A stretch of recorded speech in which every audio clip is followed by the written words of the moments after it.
O maluwalhating sanrita ng Ksya, patron ng mga imposibleng dahilan, ng may malalim na paggalang at pananampalataya, ako ay pumupunta upang makiusap para sa iyong makapangyarihang pamamagitan.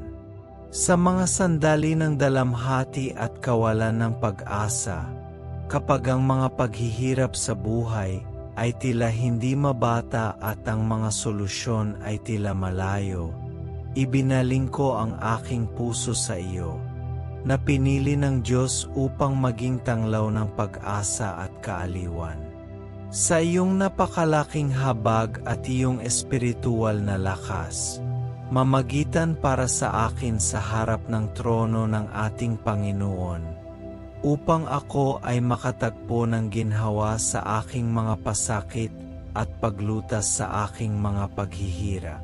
Sanrita, ikaw na nakakaalam ng sakit at pagdurusa sa iyong sariling buhay, na humarap sa napakalaking hamon na may hindi matitinag na pananampalataya. Nakikiusap ako sa iyo na bigyan mo ako ng biyayang matiis ang aking mga paghihirap na may parehong tapang at katahimikan. Tulungan mo akong baguhin ang aking mga luha sa mga binhi ng pag-asa, ang aking kalungkutan sa mga mapagkukunan ng lakas, na sumusunod sa iyong halimbawa ng pasensya at pagbibitiw.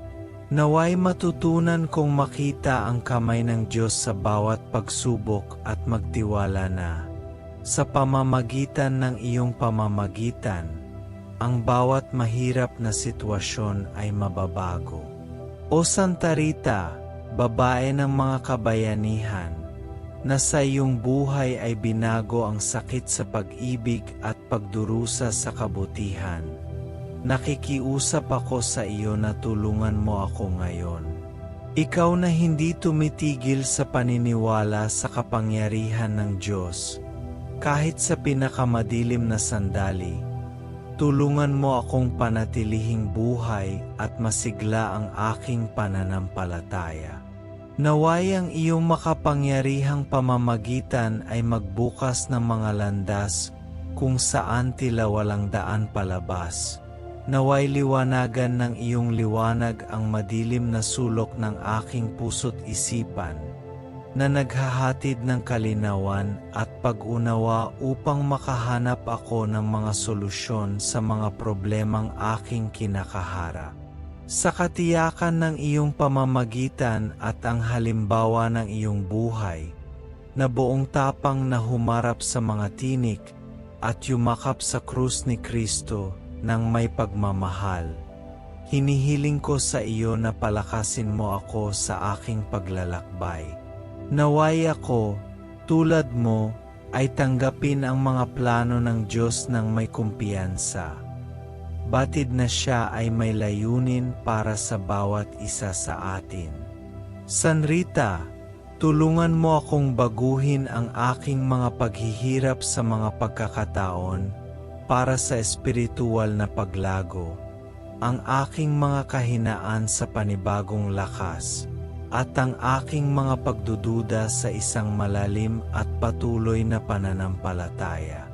Sanrita ng Ksya, ikaw na isang tapat na asawa, isang dedikadong ina at isang walang kapagurang lingkod ng Diyos. Turuan akong gampanan ang bawat tungkuling itinalaga sa akin ng buhay ng may parehong debosyon at dedikasyon. Naway matutunan ko mula sa iyo ang kahalagahan ng patuloy na panalangin, pag-ibig sa kapwa at hindi natitinag na pagtitiwala sa banal na pangangalaga. Naway ang iyong pamamagitan ay magdala ng kapayapaan sa aking espiritu, kaginhawahan sa aking puso at mga konkretong solusyon sa aking mga pangangailangan, gaano man ito imposible. O Sanrita, guro ng pasensya at reyna ng pagbibitiw, tulungan mo ako at mamagitan para sa akin sa trono ng Diyos. Tulungan mo akong pasanin ang aking mga krus, na may parehong dignidad at biyaya na ipinasan mo sa iyo.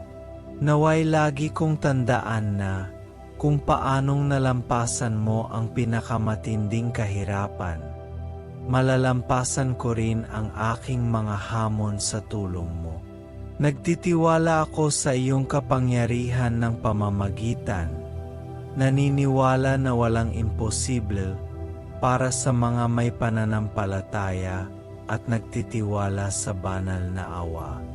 Sanrita ng Ksya, ikaw na tagapagtaguyod ng mga desperadong layunin. Tingnan mo ako ng mabuti at sagutin ang aking daing.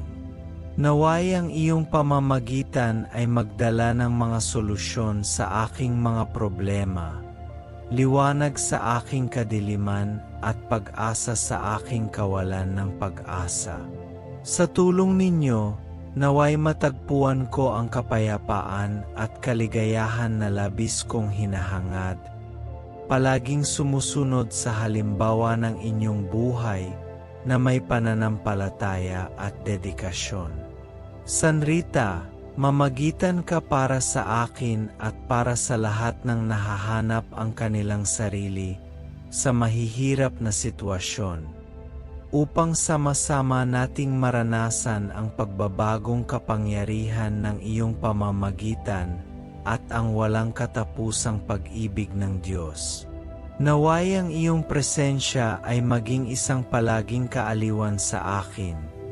Palaging nagpapaalala sa akin na hindi ako nag-iisa sa aking mga pakikibaka, dahil mayroon akong isang makapangyarihang tagapamagitan sa aking tabi. Sanrita, gabayan mo ang aking mga hakbang, palakasin ang aking espiritu, at tulungan akong sumulong ng may lakas ng loob at determinasyon, na laging nagtitiwala sa kapangyarihan ng iyong pamamagitan at sa walang hanggang awa ng Diyos. Santa Rita de Ksya, abogado para sa mga desperadong kaso at walang sawang tagapamagitan, muli akong sumisigaw para sa iyong tulong. Sa mga sandali ng kawalan ng pag-asa, kapag ang pasanin ng buhay ay nagiging masyadong mabigat upang dalhin ng mag-isa, ako ay bumaling sa iyo, sa katiyakan na ikaw, sa iyong walang katapusang habag at kapangyarihan ng pamamagitan, ay makakamit ang imposible sa aking buhay.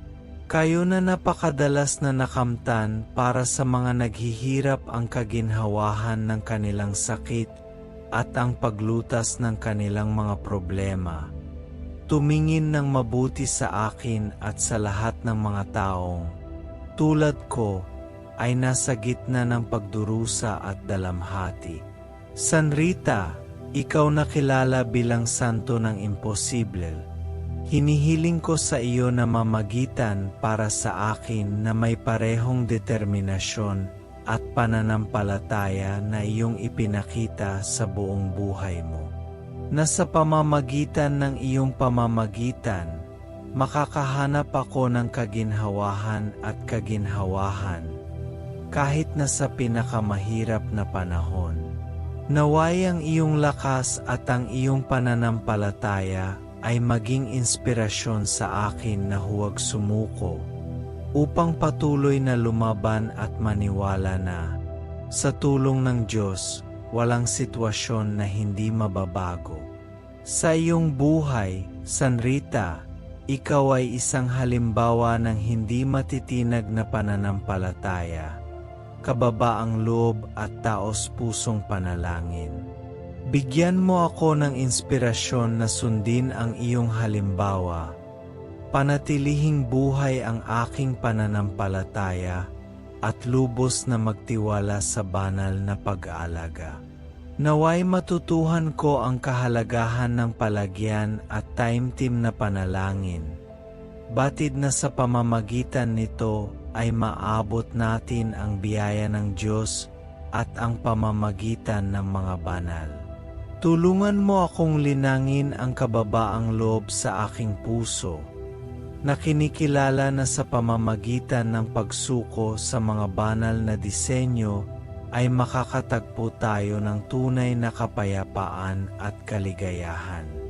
San Rita, ikaw na nagtiis ng napakaraming pagsubok ng may pagtitiis at pagbibitiw, turuan mo akong gawin din ito.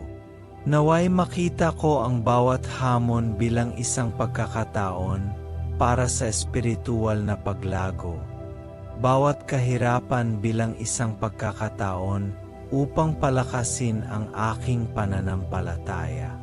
Naway tulungan ako ng iyong pamamagitan na baguhin ang pagdurusa sa kabutihan at sakit sa pag-ibig, na sumusunod sa iyong halimbawa ng isang buhay na nakatuon sa Diyos at sa paglilingkod sa iba. O San Rita, sa iyong buhay ay hinarap mo ang pinakadesperadong mga sitwasyon ng may katapangan, laging nagtitiwala sa banal na pag-aalaga. Hinihiling ko sa iyo na tulungan akong panatilihing buhay ang pag-asa, kahit na sa pinakamadilim na sandali. Naway liwanagan ng iyong liwanag ang aking landas, naway suportahan ako ng iyong lakas, at naway maging inspirasyon ang iyong pananampalataya, na huwag mawalan ng pagtitiwala sa kapangyarihan ng Diyos. Tulungan akong matandaan na gaano man kahirap ang mga pangyayari, may pananampalataya at tiyaga, lahat ay posible. San Rita, patron ng mga imposibleng kaso, nakikiusap ako sa iyo na mamagitan para sa akin at para sa lahat ng mga taong nasa desperadong sitwasyon. Naway ang iyong pamamagitan ay magdala sa amin ng kapayapaang labis naming hinahanap, ang solusyon sa aming mga problema at kaluwagan mula sa aming sakit. Naway madama namin ang iyong presensya sa aming mga buhay, ginagabayan kami, pinalakas kami at nagbibigay inspirasyon sa aming mamuhay ng may pananampalataya, pag-asa at pagmamahal. Sa matinding pasasalamat, San Rita, nagpapasalamat ako sa iyong patuloy na pamamagitan at sa halimbawa ng buhay na iniwan mo sa amin. Naway ang iyong buhay na may pananampalataya, katapangan at dedikasyon sa Diyos ay maging isang palaging inspirasyon para sa akin at para sa lahat ng humihingi ng iyong tulong. Naway lagi naming tandaan na sa pamamagitan ng iyong pamamagitan, walang imposible, sapagkat ikaw ay instrumento ng pag-ibig at awa ng Diyos. San Rita ng Xia, sa iyo ko inilalagak ang aking pagtitiwala at pag-asa. Naway ang iyong makapangyarihang pamamagitan ay patuloy na gumawa ng mga himala sa aking buhay, at sa buhay ng lahat ng mga humihingi ng tulong sa iyo. Taglay ang panibagong pananampalataya at pusong nagpapasalamat, hinihiling ko sa iyo na patuloy na mamagitan para sa amin, maghatid ng liwanag sa aming kadiliman, pag-asa sa aming kawalan ng pag-asa, at pagmamahal sa aming buhay. Naway lagi naming maramdaman ang iyong presensya sa aming tabi, gabayan at suportahan kami sa aming paglalakbay. Sa pangalan ni Hesukristo, ating Panginoon, at sa pamamagitan ni San Rita ng Xia, patron ng mga imposibleng dahilan, gayunpaman. Amen.